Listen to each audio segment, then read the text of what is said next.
What's up mga boss? Kumusta kayong lahat? Ngayong araw na to ay gagawa muna tayo ng short video tungkol sa ating Smash 115. So Smash user tayo, no? So gusto kong i-share sa inyo yung problema ng ating Smash 115, lalo na kung meron ng katagalan or may edad na. Kahit bago naman, meron din nagka-problema ng ganito. So gusto kong i-share sa inyo para ma-aware kayo at masolusyonan nyo agad kung ano yung problema ng motor nyo kung maka-encounter kayo ng ganito. So meron tayong whiteboard dito sa likod. So dito natin gagawin ang diagram kung ano yung problema ng ating Smash 115. So merong nag-chat sa akin kagabi, si Boss Rafi.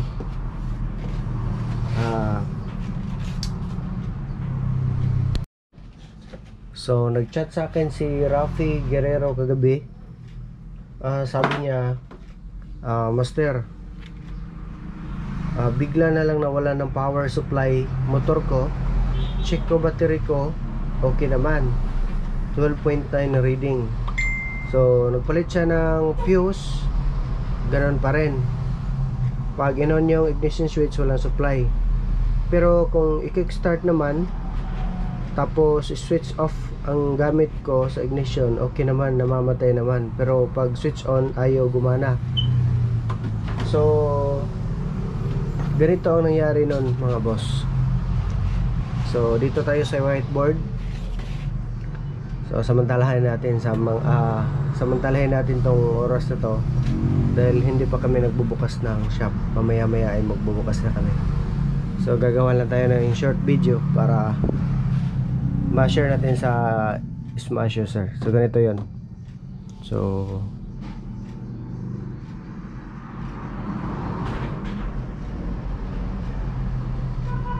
ito 'yon, ground.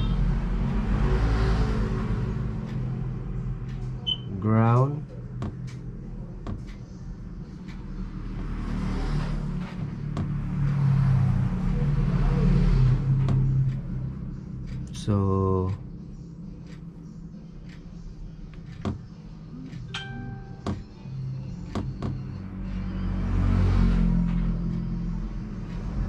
positive, ayusin na natin.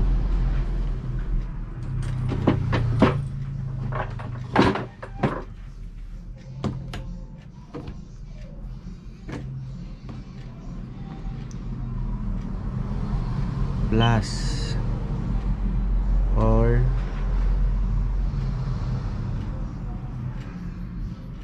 positive.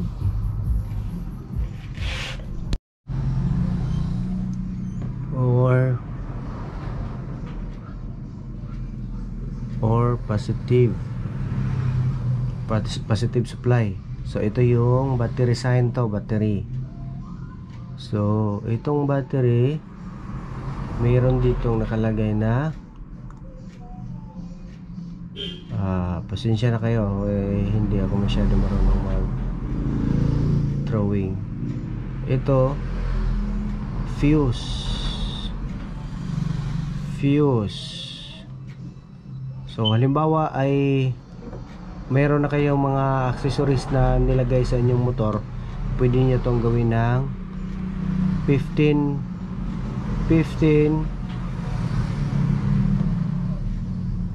take note nyo na lang, 15 or 20 ampere. So galing sa fuse box. So galing sa fuse box ay papunta naman sa ating, so dito lang tayo maglalagay ng ating ignition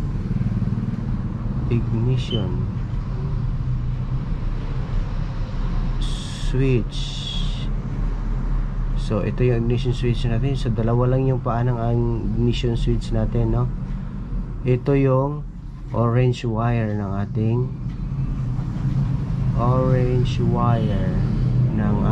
ignition. So Itong isa ay red wire to. Itong wire na to, red wire to. No? Red wire ng ating Smash 115. So red wire to, pati ito red wire din ito. So ito yung papuntang ignition switch. Kapag switch on nyo yung ignition switch nyo, magkakaroon na itong orange wire ng supply. So ngayon, ang nangyayari sa kay Boss Rafi sa kanyang motor ay kapag switch on nyo yung ignition switch niya, so umaandar siya. So meaning mayroon na pa siyang supply pero hindi na niya kayang magpa-ilaw ng ating accessories dahil short na siya. Kumbaga yung wire, yung loob ng wire niya ay mayroon na siyang itim.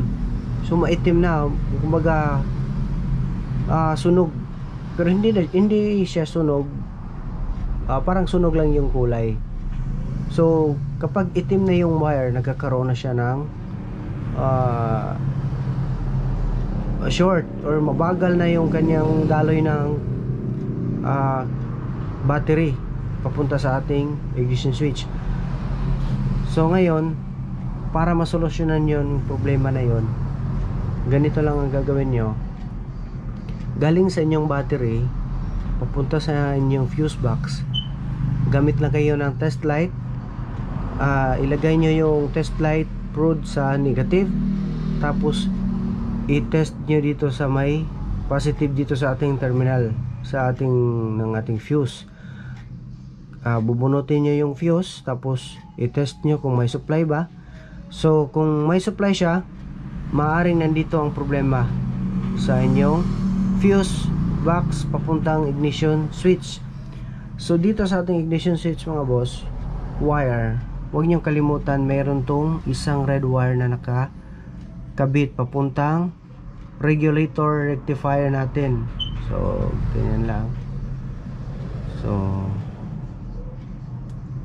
So regulator rectifier natin. So apat na wire to mga boss.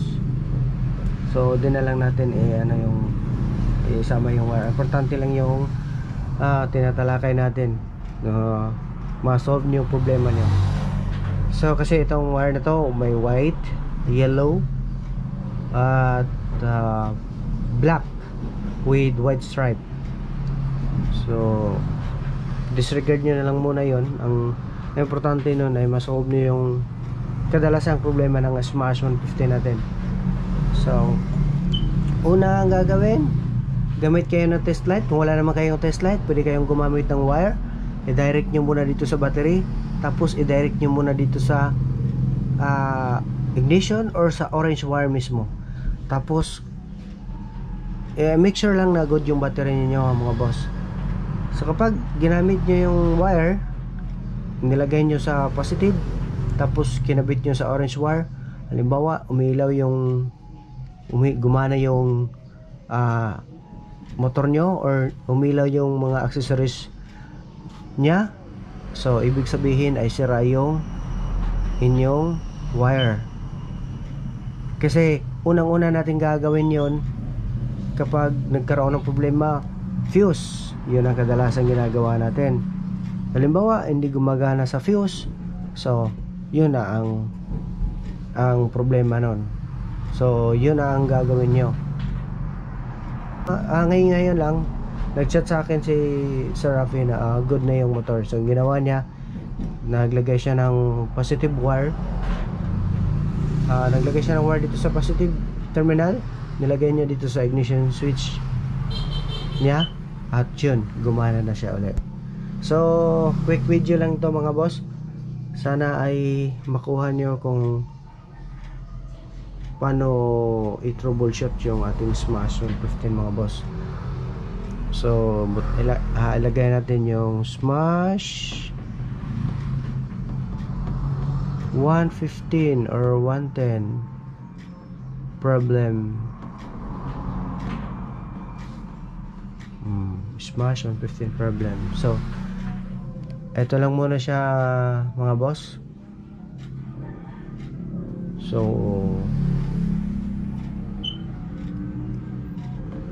ito 15 ampere or 20 ampere. Okay. So yun lang muna mga boss. Sana mayroon kayong nakuha, no? So pwede rin kayong mag-comment kung ano pa yung mga hindi nyo naintindihan sa vlog natin ngayon. So ginawan ko talaga to ng video mga boss para sa ating mga smash user. Hindi lang din sa smash user mga boss. Kadalasan problema sa mga motor na halimbawa XRM. Ganito rin ang problema ng mga XRM mga boss, dahil dalawang wire lang yung ignition switch natin, dahil easy na yung CDI natin. So magkakaroon talaga ng problema kapag hindi na ito gumana yung positive wire natin. Patay talaga yung motor natin. May tendency pa na magtulak kayo kung saan kayo mapatayan ng motor. So ito lang ang tricks na i-share ko sa inyo, baka sakaling makatulong ako sa inyo mga boss. So maraming salamat mga boss, at huwag kalimutang mag-subscribe at i-hit ang bell button para lagi kayong ma-notify sa susunod ko pang mga video upload mga boss. So yan na muna mga boss. Salamat sa panonood. God bless sa inyo lahat.